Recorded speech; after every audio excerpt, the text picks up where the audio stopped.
The Form of Knowledge and the Multidimensional Hologram. A Universal Esoteric Essay. Chapter 1, The Mystery of Being and the Hunger for Knowledge. From the dawn of human history, we have stood beneath the night sky and wondered. The endless tapestry of stars, the rising and setting of the sun, the whispering of the wind across the desert dunes or the icy peaks of mountains, all of it spoke to something deeper than survival. In the earliest myths recorded on clay tablets and oral traditions, humans were not merely content to eat, mate, and build shelter. They lifted their eyes upward and inward, asking questions that continue to echo through every civilization. Who am I? Why am I here? What is this universe? What lies beyond? These questions do not belong to one religion or culture. They belong to humanity itself. Whether in the hymns of the Vedas, the meditations of Taoist sages, the philosophical inquiries of the Greeks, or the mystical poems of Sufi saints, the same current runs beneath: the desire for knowledge. Not knowledge in the narrow sense of data stored in books or servers, but knowledge as intimacy with reality. Knowledge that transforms the knower. Knowledge that is not separate from being. The ancients often spoke of the universe as a great book. The Quran refers to signs, ayat, spread across the horizons and within the self. The Bible describes creation as spoken into existence: let there be light. The Rig Veda praises the primordial sound, the Om, from which all vibrational reality emerges. Across traditions, there is a sense that reality itself is a language, and that by learning to read it, we can step closer to its author. But who is the author? Or is there even an author in the anthropomorphic sense? Here, philosophy and spirituality meet. For some, the universe is the unfolding of divine will. For others, it is a spontaneous arising from an ineffable source beyond comprehension. And for modern science, reality is described in the language of mathematics and physics. Yet, remarkably, these approaches are not as different as they appear. At the cutting edge of physics, many thinkers suggest that the foundation of reality is not matter but information. The British physicist James Clerk Maxwell once remarked, "All the mysteries of the physical world are contained in the concept of information." John Archibald Wheeler, a collaborator of Einstein, condensed this idea into the famous phrase, "it from bit." Meaning, every thing, it, ultimately arises from information, bit. This resonates uncannily with mystical traditions. Long before computers, sages described the universe as a projection, a dream, a thought in the mind of the divine. The Hindu concept of Maya speaks of reality as a play of appearances, real in experience, but not ultimate in essence. Plato described the cave where humans mistake shadows for reality. Sufis spoke of the world as waham, illusion, that veils the deeper reality of unity. And in Buddhism, the concept of shunyata, emptiness, points to the lack of inherent existence in all phenomena, which arise interdependently like reflections. In all these traditions, knowledge is not just accumulation of facts but awakening from illusion. Knowledge knowing itself. A profound idea found in Islamic mysticism states, "I was a hidden treasure and I loved to be known, so I created creation in order to be known." Whether one interprets this literally or symbolically, it suggests something breathtaking: that the universe exists because knowledge itself longs to be experienced. Science might phrase it differently: the universe evolves from simplicity to complexity, from particles to stars, from stars to life, from life to consciousness. And now, consciousness turns back on itself, seeking to understand the cosmos that birthed it. In other words, the universe is the process of knowledge trying to know itself. This idea bridges mysticism and physics. If reality is fundamentally information, then consciousness, the awareness that perceives and interprets, may not be an accidental byproduct of matter, but its very goal. The French philosopher Teilhard de Chardin called this the omega point, the universe converging towards self-awareness. The Quran, the Upanishads, and mystical Christian writings all echo this in different ways, that human beings are created as mirrors of the infinite. To know oneself is to know the source. The dual hunger, body and soul. The human being is a paradox. On the one hand, we are biological organisms with needs: food, water, safety, community. On the other hand, even when these are satisfied, something remains restless. This restlessness has led to art, philosophy, and religion. The Persian poet Rumi captured this when he wrote, "You have no idea how hard I've looked for a gift to bring you. Nothing seemed right. What's the point of bringing gold to the gold mine, or water to the ocean? Everything I came up with was like taking spices to the Orient. Then I thought, oh, I know. I'll bring you my emptiness." Emptiness here is not despair, it is the hunger of the soul, the recognition that the human being is incomplete without touching the infinite. Fasting, as practiced in many traditions, Ramadan in Islam, Lent in Christianity, Yom Kippur in Judaism, Ekadashi in Hinduism, meditation fasts in Buddhism, is not merely abstention from food. It is a training to shift from the hunger of the body to the hunger of the soul. When the body is disciplined, the inner senses awaken. Science confirms part of this. Fasting triggers autophagy, the body's way of recycling old cells and repairing itself. But mystics go further. Fasting cleans the lens of perception. It strips away illusions of material dependence, revealing subtler dimensions of existence. Thus, fasting becomes a metaphor for all spiritual practice, to restrain the superficial so the essential may shine through. The limitations of conditioning. Yet, the human mind is easily conditioned. A child born in one culture is told certain stories and symbols, another child elsewhere hears different ones. Both may believe theirs is the ultimate truth, without realizing that truth itself is beyond symbols. Religious schools sometimes produce literalists who mistake the finger pointing at the moon for the moon itself. They cling to metaphors as if they were final realities. Mystics across traditions warn against this trap. The Zen master says, "Do not confuse the finger pointing at the moon with the moon itself." The Sufi says, "Do not idolize the form, seek the essence." Science too is conditioned. Paradigms dominate until anomalies force a shift, as Thomas Kuhn described in The Structure of Scientific Revolutions. Once, Newton's universe of clockwork certainty reigned. Then relativity and quantum mechanics shattered it, revealing reality as fluid, probabilistic, and deeply strange. Both religion and science, then, must be held with humility. Knowledge is always provisional, a doorway to deeper understanding rather than a final possession. The analogy of operating systems. A helpful metaphor is that of computers. Some operating systems are designed for specific platforms. Windows runs only on certain architectures. In the same way, conditioned minds operate only within the limits of their training. They may reject or crash when faced with new paradigms. Linux, by contrast, is platform-free. It can run on almost anything, from supercomputers to smartphones.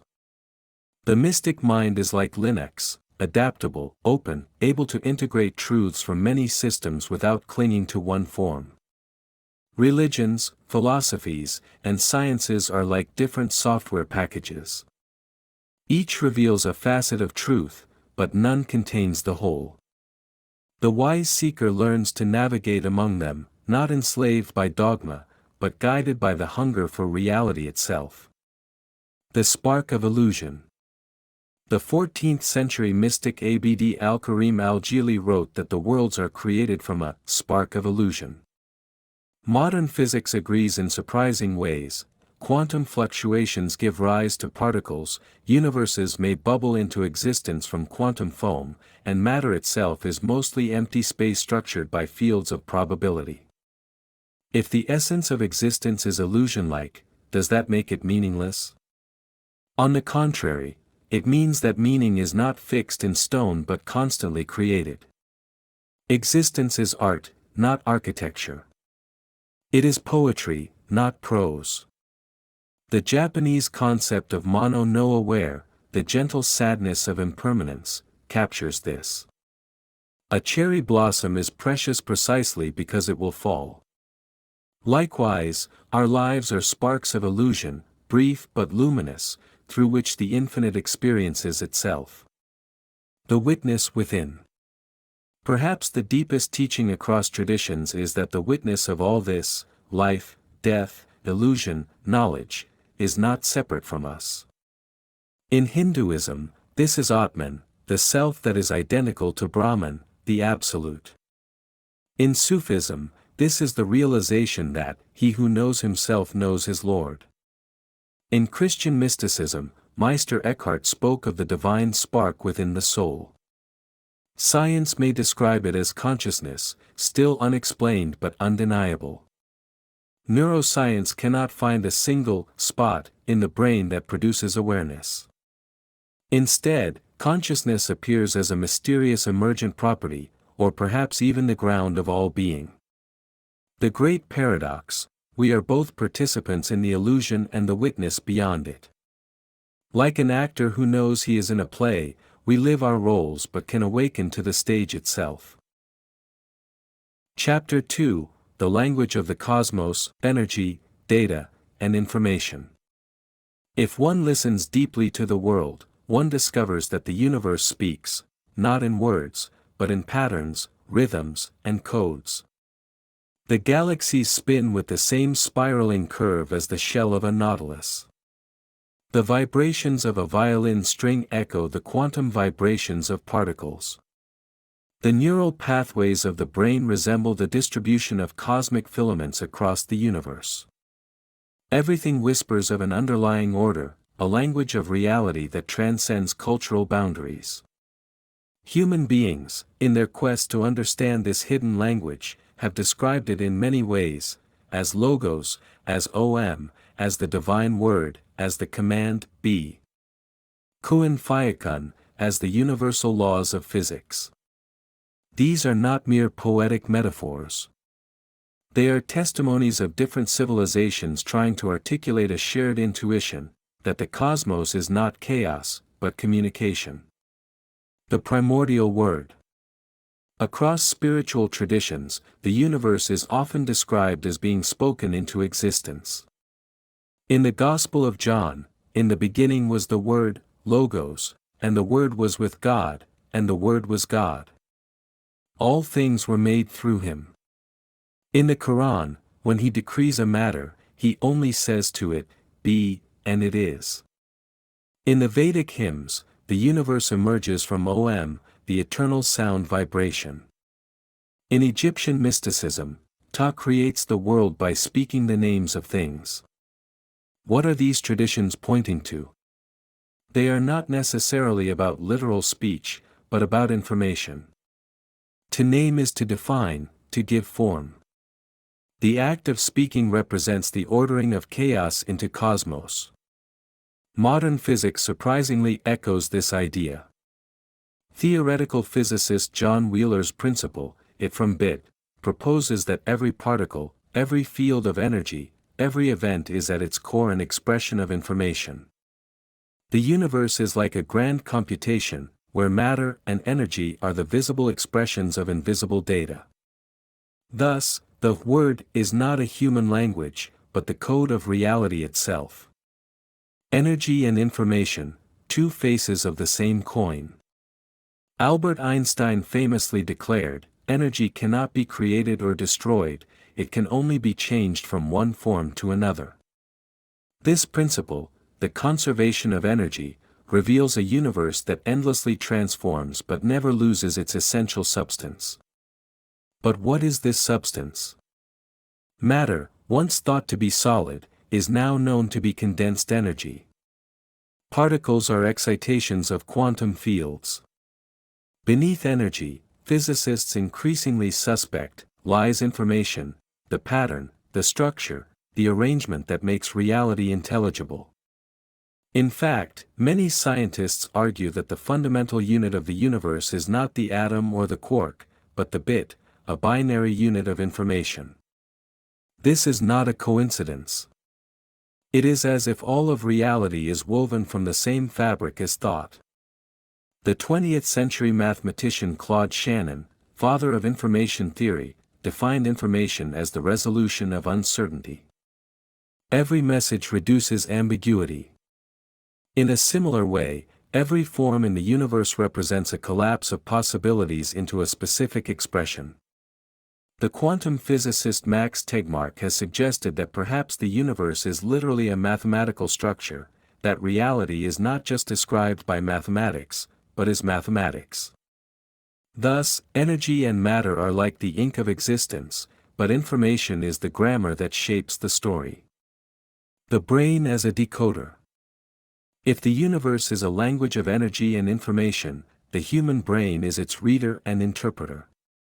Billions of neurons communicate with electrical signals, encoding sensations, memories, and thoughts. In a sense, the brain is not seeing the world directly but decoding streams of data into coherent experience. Consider vision. Light photons strike the retina, causing chemical reactions that send electrical impulses along the optic nerve. The brain interprets these impulses, reconstructing them into the image of a tree, a face, a sunset. But the tree as we experience it, the color green, the solidity of the trunk, is not out there, in an objective sense. It is the brain's translation of frequency data into perception. Thus, perception itself is a simulation. Neuroscience confirms what mystics long intuited: we do not see reality as it is, but as our consciousness allows. The Indian philosopher Shankara called the world Maya, illusion, not because it doesn't exist, but because we do not perceive it accurately. The brain's decoding is limited, conditioned, and filtered. The mystic's task is to break through these filters, to access deeper layers of the code. The holographic principle. One of the most mind-bending ideas in modern physics is the holographic principle. Proposed by Gerard T. Hooft and Leonard Susskind in the 1990s, it suggests that the entire three-dimensional universe is like a hologram, encoded on a two-dimensional surface. Imagine a holographic plate. Though flat, it contains all the information necessary to project a 3D image. Likewise, our universe may be a projection from a deeper layer of information encoded on the cosmic horizon. This idea arose from studying black holes. According to classical physics, information swallowed by a black hole would be lost forever.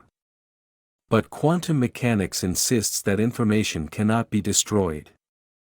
Stephen Hawking's paradox about black holes led to the radical idea: the information is not lost but stored on the surface.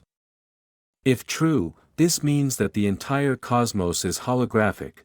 What we perceive as space, time, and matter may be projections from a more fundamental layer of information. The implications are staggering. It means that reality is less like a solid object and more like a cosmic film, patterns of light and energy projected into multidimensional form. Mystics again anticipated this: reality as dream, reflection, projection. The Buddhist Avatamsaka Sutra describes the universe as a vast jeweled net, where each jewel reflects all others in infinite depth, a metaphor eerily similar to holography. Illusion as revelation. When one hears that reality may be holographic or illusory, it may sound nihilistic. If it's all an illusion, why care? Why live? But illusion does not mean meaningless. In fact, illusion can be the very method of revelation. A play on a stage is not real, but it conveys truths about love, tragedy, and courage. A dream may not correspond to physical objects, but it can reveal deep aspects of the psyche. In the same way, the holographic cosmos may be a divine theater, where the infinite plays infinite roles to discover itself. As the Sufis say, he was a hidden treasure, and he loved to be known. The illusion is the veil through which the treasure is revealed. The multiverse of possibilities. If reality is information, then what about the countless possibilities not chosen? Quantum physics tells us that particles exist in superposition until measured, both here and there, both wave and particle. Some interpretations, like the many worlds theory, propose that all possibilities manifest in parallel universes. Thus, creation is not a single line but an infinite branching tree. Every choice, every fluctuation, spawns new realities. Philosophically, this expands the idea of divine creativity beyond measure. Creation is not a one-time event but an eternal process, the infinite expressing itself through infinite variations. This also resonates with human experience. Every person lives in a slightly different universe shaped by perception, culture, memory, and imagination. Our realities overlap but never fully coincide. In this sense, the multiverse is not just out there in physics but in here in consciousness. The sacred science of vibration. Another way of understanding the cosmos as language is through vibration. Everything that exists vibrates, atoms oscillate, stars hum, even space itself ripples with gravitational waves. The entire universe can be thought of as a cosmic symphony. This is not merely poetic. The field of cymatics shows how sound frequencies can create intricate geometric patterns in sand, water, or light. The ancient intuition that sound shapes matter has literal truth. The word is vibration.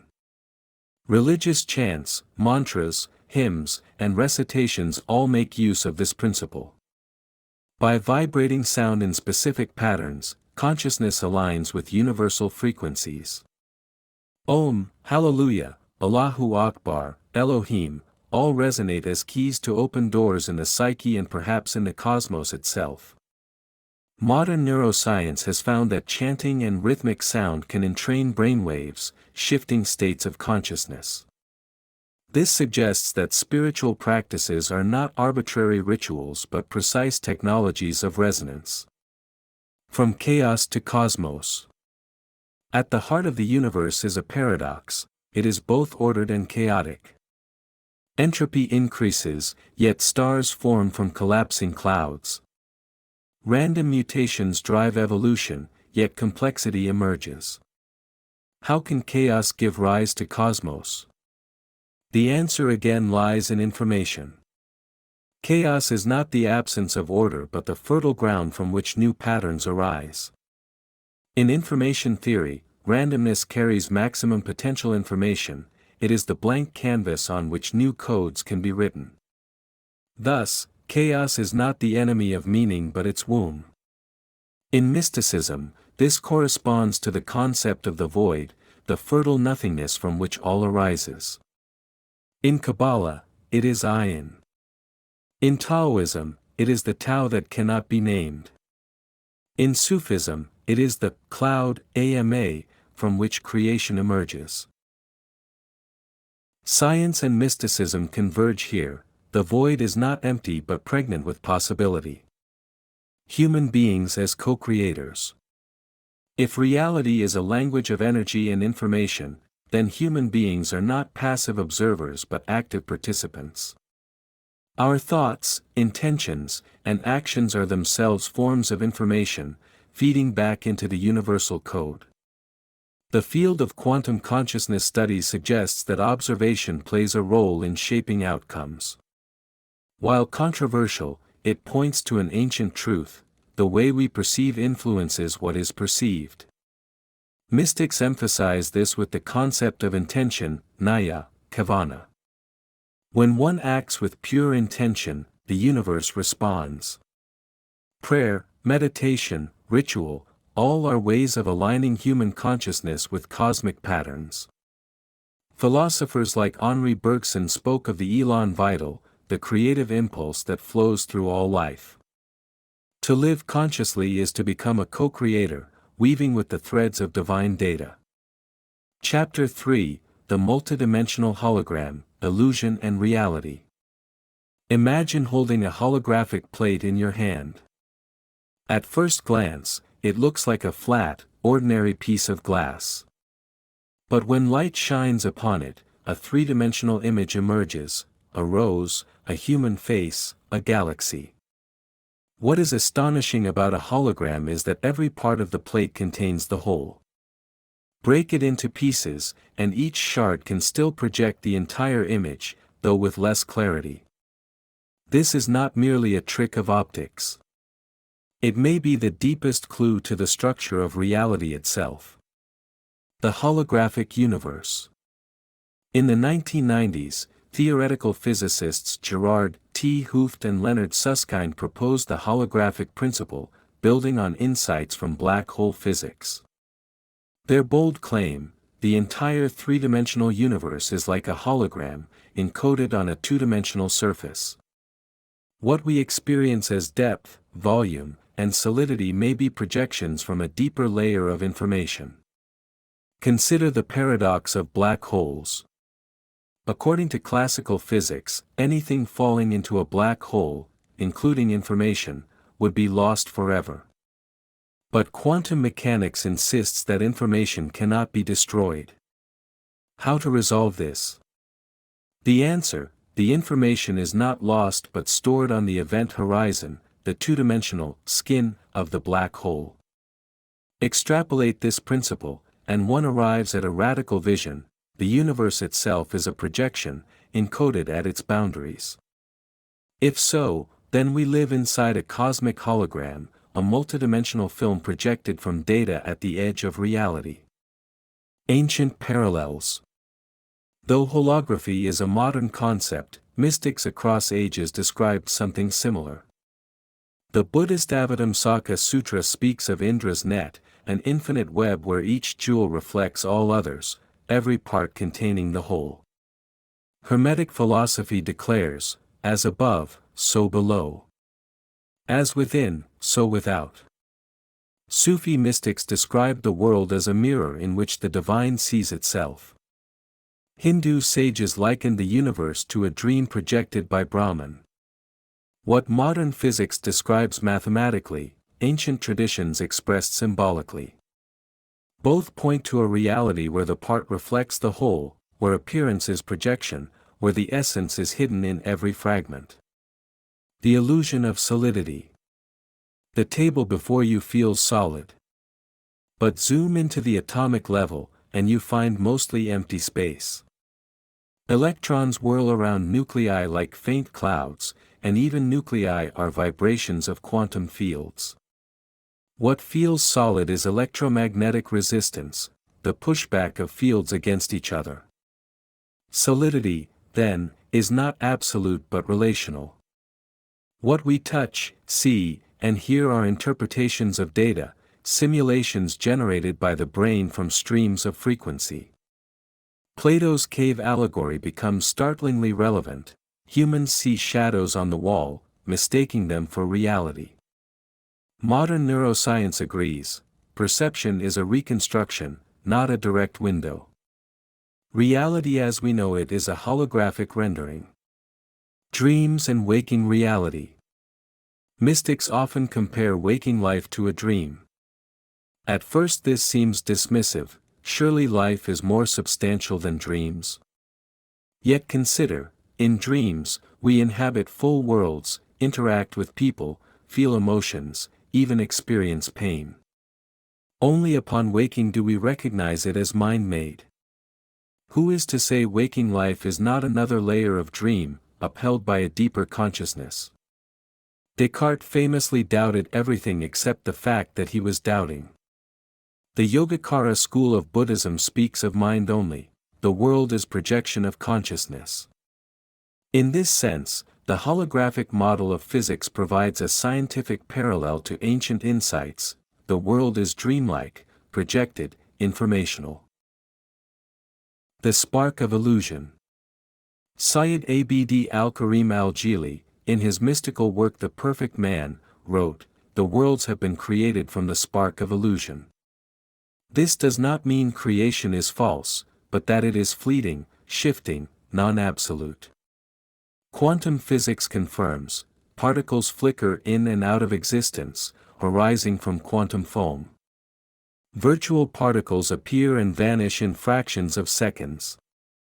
The universe itself may have sprung from a fluctuation in a vacuum. Illusion, then, is not nothingness, it is process. Existence flickers, like frames of a film. What we call continuity is the rapid succession of sparks. Time as a hologram. Our experience of time flows from past to future. But physics suggests that time, like space, may be a dimension where all events coexist. The block universe model of relativity envisions past, present, and future as equally real, like pages of a book. We read them sequentially, but the book itself already contains all chapters. From this perspective, our life is a holographic unfolding of data across dimensions. What feels like choice and change may be slices of a larger pattern. Yet mystics insist that awareness itself transcends time.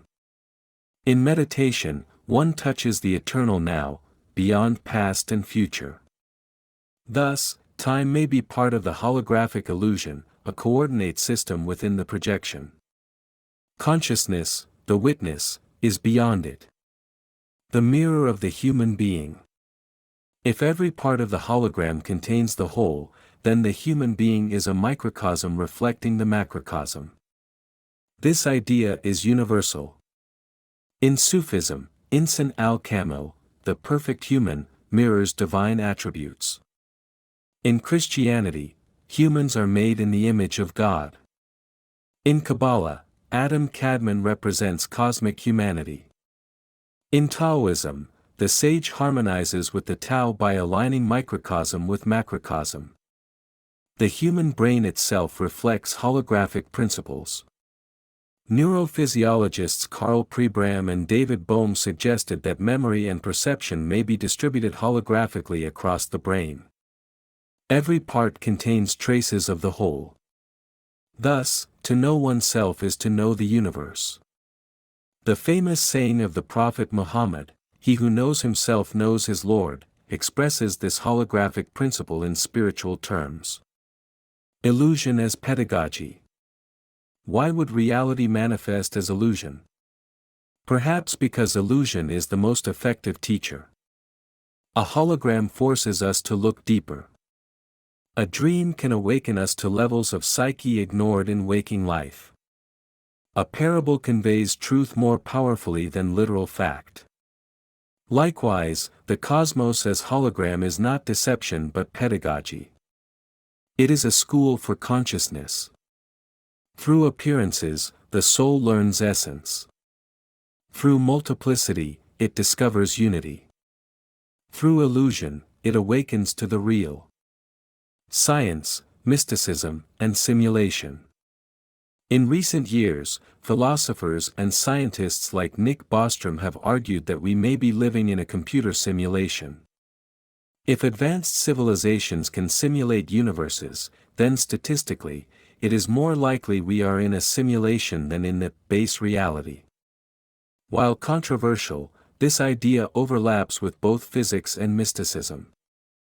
Whether we call it simulation, hologram, or Maya, the message is similar: reality is projection, not absolute. But here lies the subtlety: even if we live in a simulation, the experience is real. Pain hurts, joy uplifts, love transforms. Illusion does not cancel meaning. It invites us to seek the source of the projection. The veil of perception. Mystics often speak of the veil. The veil is not a wall but a filter. It both hides and reveals. The Quran describes existence as veils of light and darkness. The Kabbalists speak of Tzimtzum, the contraction of divine light to allow creation. In Hinduism, Maya veils Brahman while simultaneously expressing it.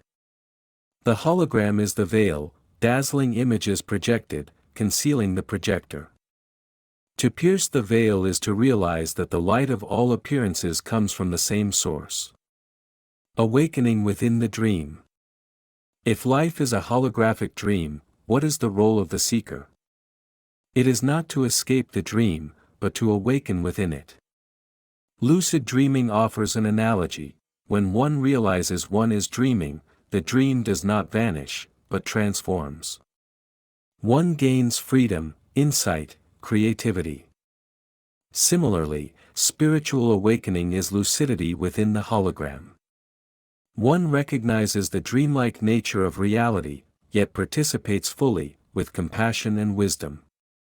Zen Buddhism captures this with the phrase, "Before enlightenment, chop wood, carry water. After enlightenment, chop wood, carry water." The hologram remains, but the awareness of it changes everything. The beauty of the illusion. The hologram is not something to despise.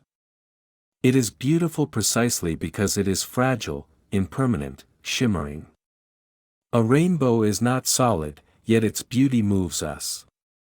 Music is not material, yet it transforms moods.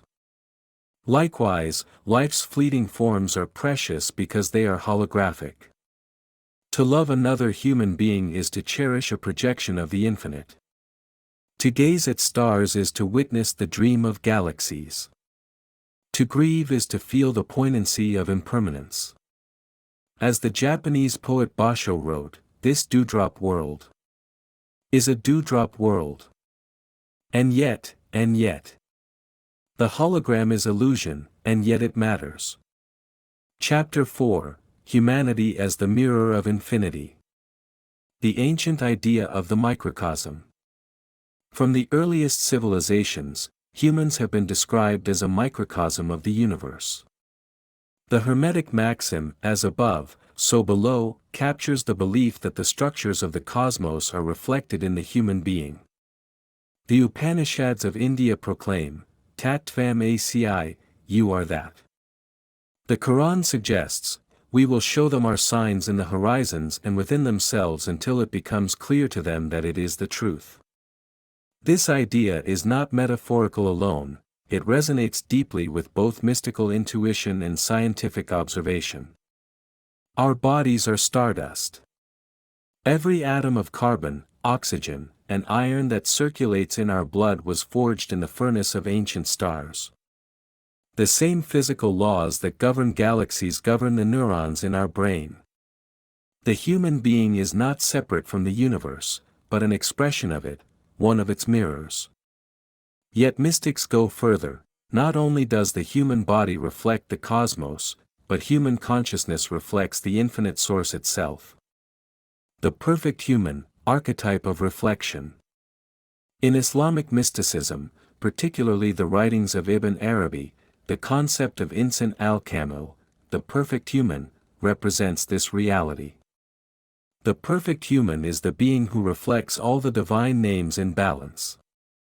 Such a person becomes a mirror in which the divine contemplates its own qualities. This is not unique to Islam. In Christianity, Christ is described as the perfect image of God, the Logos made flesh. In Hinduism, the enlightened sage who realizes the identity of Atman, self, and Brahman, absolute reality, becomes a living mirror of the cosmic self. In Buddhism, the Bodhisattva embodies the infinite compassion of the Dharma. Each tradition expresses the same intuition, that humanity's ultimate role is to reflect infinity within finitude. The mirror metaphor. A mirror does not generate the image, it reflects what already is. Similarly, the human being does not create divine qualities but reflects them according to capacity. Compassion, wisdom, creativity, justice, beauty, all are attributes of the infinite refracted through the prism of human life. But a mirror can be dusty, cracked, or distorted. Conditioning, ignorance, and selfishness cloud reflection. The purpose of spiritual practice, fasting, prayer, meditation, service, is to polish the mirror so that it reflects more purely. Rumi uses this metaphor beautifully. Do you know why your mirror does not reflect? Because the rust has not been cleaned from its surface. The brain as a microcosm. Modern neuroscience adds fascinating layers to this metaphor. The human brain, with its 86 billion neurons, operates as one of the most complex systems in the known universe. Its structure resembles not only neural networks but also cosmic networks of galaxies. Recent research has compared maps of brain neurons with maps of cosmic filaments. Remarkably, the distribution patterns are strikingly similar. It is as if the architecture of the cosmos repeats itself at vastly different scales. This suggests a holographic correspondence, the macrocosm encoded in the microcosm. Just as every part of a hologram contains the whole, so too the human brain may contain patterns resonant with the universe itself. Consciousness as the mirror of the infinite. The mystery deepens when we consider consciousness. Neuroscience can map correlations between brain activity and experience, but the essence of consciousness, the fact that there is an I experiencing, remains unexplained. Some call this the hard problem of consciousness. Philosophers and mystics propose that consciousness is not a byproduct of matter but a fundamental reality. Panpsychism suggests that consciousness pervades the universe at every level. Quantum theorists speculate that consciousness collapses wave functions. Mystics proclaim that consciousness is the light of the divine reflecting through creation. From this perspective, human consciousness is not isolated but continuous with cosmic awareness. To awaken spiritually is to realize that the consciousness looking through our eyes is the same consciousness that sustains the stars. The role of suffering in reflection. If humans are mirrors of the infinite, why then do we suffer? Why the distortions of greed, cruelty, and ignorance? The shadow side of the mirror. But mirrors can also deceive. Just as mirrors can produce illusions in funhouses, human reflection can generate delusions, ideologies, dogmas, material obsessions. When the mirror identifies with its image, it forgets the light. This is the danger of literalism in religion, reductionism in science, and egoism in culture. Each is a form of mirror worship, mistaking the reflection for the source. The cure is remembrance, daikar, anamnesis, mindfulness. To remember that the mirror is only meaningful because of the light it. Mystics suggest that suffering is not meaningless but pedagogical. A cracked mirror may still reflect, but in fragments. Through the process of life, joys, losses, failures, ecstasies, the mirror is polished, broken, and remade. Suffering strips away illusions, deepening capacity for empathy, humility, and wisdom. The Christian mystic Julian of Norwich famously declared, "All shall be well, and all shall be well, and all manner of things shall be well." Not because life is free of pain, but because pain itself becomes the crucible in which the soul learns to reflect divine compassion. Buddhism agrees. The Four Noble Truths teach that suffering, dukkha, is inherent in life, but through understanding and practice, it becomes the gateway to liberation.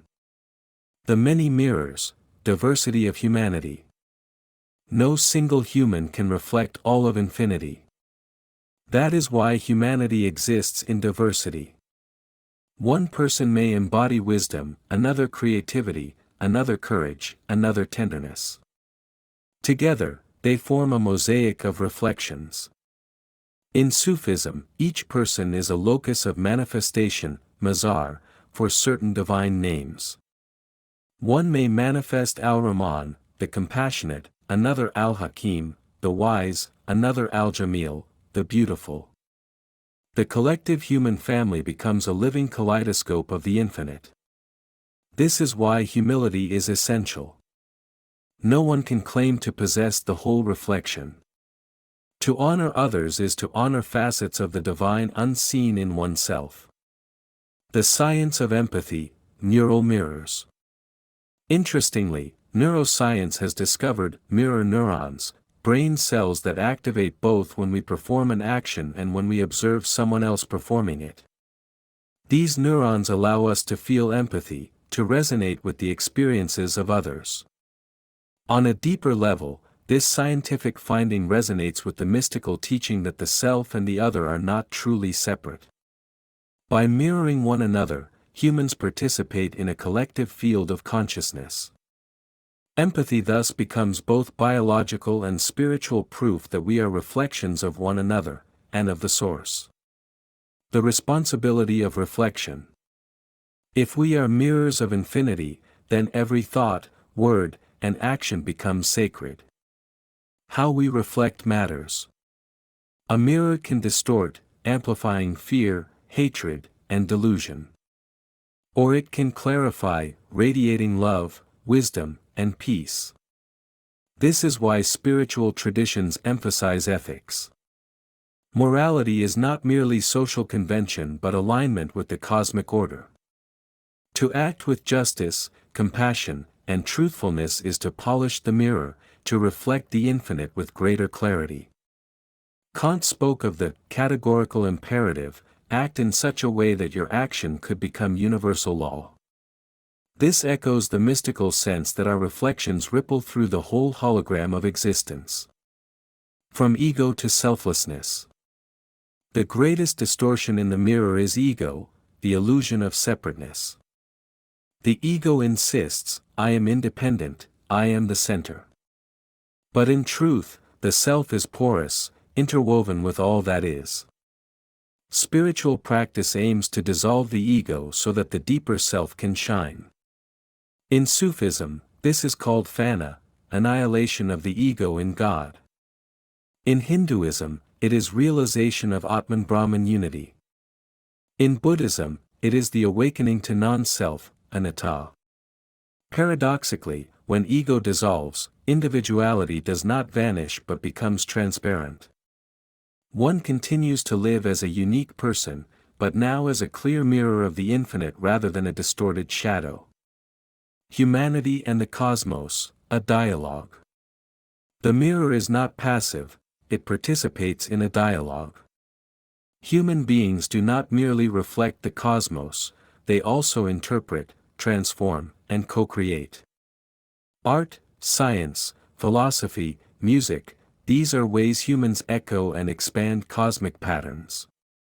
When a physicist writes equations describing galaxies, when a poet composes verses about love, when a child builds a sandcastle, each is participating in the universal dialogue. The infinite contemplates itself through human creativity. Teilhard de Chardin envisioned evolution culminating in the omega point, a stage where consciousness reflects the universe in totality.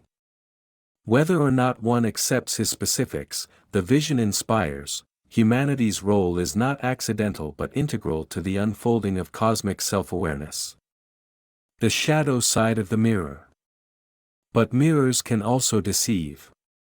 Just as mirrors can produce illusions in funhouses, human reflection can generate delusions, ideologies, dogmas, material obsessions. When the mirror identifies with its image, it forgets the light. This is the danger of literalism in religion, reductionism in science, and egoism in culture. Each is a form of mirror worship, mistaking the reflection for the source. The cure is remembrance, daikar, anamnesis, mindfulness. To remember that the mirror is only meaningful because of the light it reflects. The cosmic responsibility of humanity.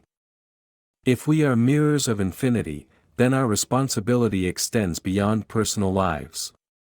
Ecological destruction, social injustice, and violence are distortions that ripple through the hologram. To heal the earth and to honor all beings is not political alone but sacred.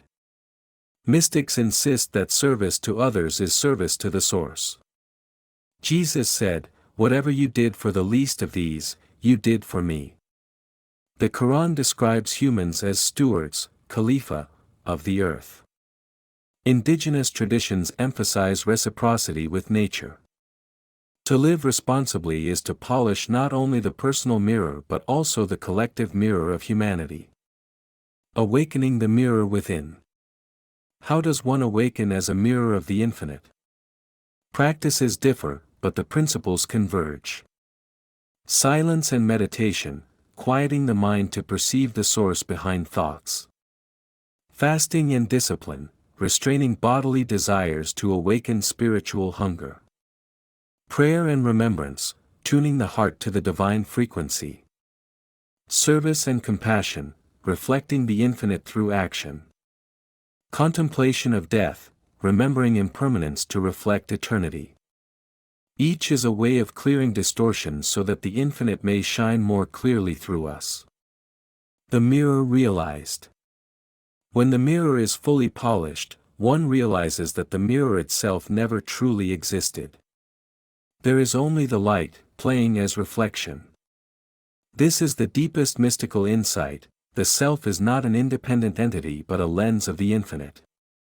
To realize this is liberation, not the annihilation of individuality, but its transfiguration. As the poet Al-Hallaj declared, "I am the truth." Not in arrogance, but in recognition that only the infinite truly exists, and the human being is its luminous mirror.